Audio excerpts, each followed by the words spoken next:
Chips ഷോപ്പിൽ നിന്ന് സാരംഗ് സുധാകരൻ നമുക്കൊപ്പം ചേരുന്നു. സാരംഗ്, ഓണം അടുക്കുമ്പോഴേക്കും ഓണത്തിന്റെ സെലിബ്രേഷനുകളൊക്കെ പലയിടത്തും തുടങ്ങുന്ന സാഹചര്യമാണ്. ഒഴിവാക്കാനാകുന്ന കാര്യമല്ല ചിപ്സ് എന്നുള്ളത്. സ്വാഭാവികമായിട്ടും വെളിച്ചെണ്ണ ഇല്ലാതെ അത് സൺഫ്ലവർ ഓയിലോ പാം ഓയിലോ ഒക്കെ എന്നുള്ളത് മലയാളിക്ക് ചിന്തിക്കാൻ കഴിയില്ല. ഇത് ഏത് തരത്തിൽ കച്ചവടത്തെയൊക്കെ ബാധിക്കുന്നതാണ് ഇവരൊക്കെ ഭയപ്പെടുന്നത് ഇപ്പോൾ?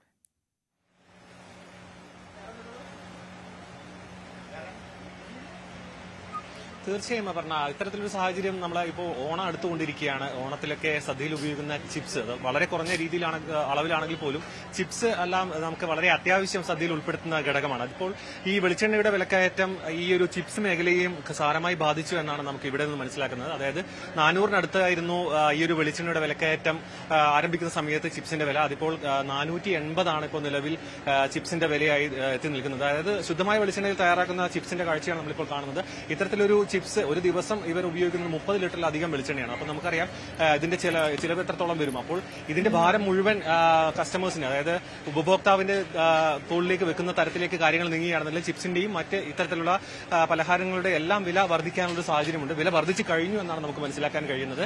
മാത്രമല്ല ഇതിനൊപ്പം തന്നെ ഇനിയും വില വർദ്ധനവിന് സാധ്യതയുണ്ട്. കാരണം മാർക്കറ്റിൽ ഓരോ ദിനം കൂടുമ്പോൾ ചെറിയ രീതിയിലാണെങ്കിലും വെളിച്ചെണ്ണയുടെ വിലമാറ്റം അനുഭവപ്പെടുന്നുണ്ട്. ഒപ്പം തന്നെ ഇത്തരത്തിലുള്ള ഒരു സാഹചര്യം നിലനിൽക്കുന്നുണ്ട്. അതായത് നമ്മളിപ്പോൾ പറഞ്ഞ പോലെ തന്നെ കാലാവസ്ഥാ വ്യതിയാനത്തിന്റെ ഭാഗമായിട്ടാണ് ഈ ഒരു തേങ്ങയുടെ ലഭ്യതയും ഒപ്പം തന്നെ ഈ ഒരു വെളിച്ചെണ്ണയുടെ ലഭ്യതയിൽ കുറവ് വന്നതും അത്തരത്തിൽ വില കയറ്റം ഉണ്ടായത്. പക്ഷേ നമ്മൾ പറയുന്നത് പോലെ അടുക്കളയെ മാത്രമല്ല മൊത്തം ഒരു മാർക്കറ്റിനെ ഇത് കാര്യമായി ബാധിച്ചിട്ടുണ്ട്. ബേക്കറി ഐറ്റംസ് ആയിക്കോട്ടെ, മറ്റ് എണ്ണ പലഹാരങ്ങളായിക്കോട്ടെ, എല്ലാത്തിന്റെയും വില വർദ്ധിപ്പിക്കേണ്ട ഒരു സാഹചര്യം നിലവിലുണ്ട്. നമുക്ക് ഈ കടയുടെ ഉടമയോട് നമുക്ക് കാര്യങ്ങൾ ചോദിച്ചറിയാം. അതായത് ഇത് എങ്ങനെയാണ് ഇത്തരത്തിലൊരു എണ്ണയുടെ വിലക്കയറ്റം ഈ ഒരു കസ്റ്റമേഴ്സിന്റെ ഭാഗത്തു നിന്നുള്ള റെസ്പോൺസും മൊത്തം നിലവിലെ ബിസിനസിനെ എങ്ങനെയാണ് ബാധിക്കുന്നത്? ബാധിക്കുന്നത് പറഞ്ഞാൽ ചിലരുടെ വില ആദ്യം 300, 300 ഇങ്ങനെ ചിപ്സിന് ആ വിലയ്ക്കാണ് വിറ്റത്.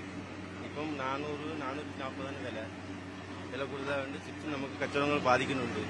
ആൾക്കാർ വന്ന് കായ്ക്കിലോ ചിപ്സ് 110 വിറ്റ് ഇപ്പം 120 വിൽക്കുന്നത്. അപ്പോൾ ഇത്രയും വില കൂട്ടി വിറ്റിട്ട് ഇത്രയും വില വിൽക്കുമ്പോഴും ആ ലാഭം നമുക്ക് കിട്ടുന്നില്ല. എന്നുവെച്ചാൽ ഓരോ ദിവസം നോക്കുമ്പോഴും വെണ്ണയ്ക്ക് വില കയറിക്കൊണ്ടിരിക്കുകയാണ്. നമുക്ക് ഓരോ ദിവസം വില മാറ്റാൻ പറ്റില്ല. അങ്ങനെ മാറ്റിയാൽ കസ്റ്റമേഴ്സ് വാങ്ങിക്കില്ല. ഇങ്ങനെ ഒരു സാഹചര്യത്താണ് പോയിക്കൊണ്ടിരിക്കുന്നത്. എന്നാലും 480 വരെ കിട്ടാലും മുതലാവില്ല. അങ്ങനെ ഒരു ബാക്കിയുള്ള ബിസിനസ് നടക്കുന്നത് അങ്ങനെ കഴിഞ്ഞു പോകുന്നു. അത്തരത്തിലാണ് സാഹചര്യം. അതായത് അദ്ദേഹം പറയുന്നത് പോലെ തന്നെ പെട്ടെന്നൊരു ദിവസം വില കുത്തനെ ഉയർത്താൻ പറ്റില്ല. മാത്രമല്ല ഓരോ ദിവസം എണ്ണയുടെ വില അനുസരിച്ച് വിലയിൽ മാറ്റം വരുത്താനും കഴിയില്ല. അപ്പോൾ ഇത് ചിപ്സ് മലയാളികൾക്ക് ഒഴിച്ചുകൂടാൻ കഴിയാത്തൊരു വസ്തുവാണ്. അപ്പോൾ അത് വാങ്ങാതിരിക്കാനും മലയാളികൾക്ക് കഴിയില്ല. അപ്പോൾ ഇത്തരത്തിലുള്ളൊരു സാഹചര്യം മാർക്കറ്റുകളിൽ വിപണിയിൽ നിലനിൽക്കുന്നുണ്ട്. ഈ ഒരു വിലക്കയറ്റം സാരമായി സാധാരണക്കാരെയും ഒപ്പം തന്നെ ഇത്തരത്തിലുള്ള ചെറുകിട വൻകിട കച്ചവടക്കാരെയും കാര്യമായി ബാധിക്കുന്ന ഒരു കാഴ്ചയാണ് നമുക്ക് കാണാൻ കഴിയുന്നത്. മാത്രമല്ല ഇത് ഇനിയിപ്പോൾ ഓണം അടുക്കും തോറും ഇത്തരത്തിലുള്ള ഒരു സാഹചര്യം കൂടുതൽ, അതായത് വെളിച്ചെണ്ണയുടെ വില ഇങ്ങനെ കുറയാനുള്ളൊരു സാധ്യതയും ഇല്ല എന്നാണ് നമ്മോട് കേരാഫിഡിന്റെ MD അടക്കം പങ്കുവച്ചത്. കാരണം അത്തരത്തിലാണ് സാഹചര്യം. കൊപ്രയുടെ ലഭ്യത കുറവുണ്ട്. അപ്പോൾ ഓണക്കാലത്തും ഇങ്ങനെ വിലക്കയറ്റം ഉണ്ടാവുകയാണെങ്കിൽ ചിപ്സ് അടക്കമുള്ള മറ്റെല്ലാ ഉൽപ്പന്നങ്ങളുടെയും വില ഉയർന്നു തന്നെ നിൽക്കും. ചിലപ്പോൾ നിലവിലുള്ളതിനേക്കാൾ കൂടുതൽ വില ഇനിയും ഉയരാനുള്ള സാധ്യത മാർക്കറ്റിൽ നിന്നുണ്ട് എന്നാണ് നമുക്ക് കാണാൻ കഴിയുന്നത്. നമുക്ക് ഇത്തരത്തിലുള്ള സാഹചര്യമാണ് തിരുവനന്തപുരത്ത് നിന്നുള്ളത്. അപർണ. സാരംഗ് സുധാകരൻ വിവരങ്ങൾ നൽകിയത്.